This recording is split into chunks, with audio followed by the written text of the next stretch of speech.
అయినటువంటి సౌలు అనేటువంటి రాజు దావీదు మీద పగపట్టడం ప్రారంభించంటూ ఉన్నాడు. యోనాతానా, దావీదును చంపేయి.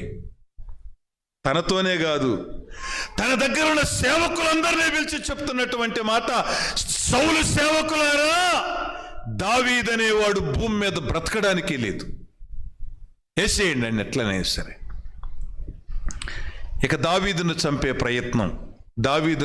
ప్రయత్నం నేను మీకు గుర్తు చేస్తాను. ఎవరినైతే దావీదు మేలు చేస్తున్నాడు అని నమ్ముకున్నాడో ఆ నమ్ముకున్నాడే చంపే ప్రయత్నాలు చేస్తున్నాడు. ఇప్పుడు ఎవరినైతే నమ్ముకున్నాడో ఆయుధాలు మోసేవాడిగా పెట్టుకున్నాడు, సహస్రాధిపతి చేశాడు, ఖచ్చితంగా ఈ రాజు నన్ను ఆశీర్వదిస్తాడని అనుకున్నాడు. ఆ రాజే ఇప్పుడు పగబట్టాడు. ఏమనో తెలుసా? దావీదు బ్రతకడానికి లేదు.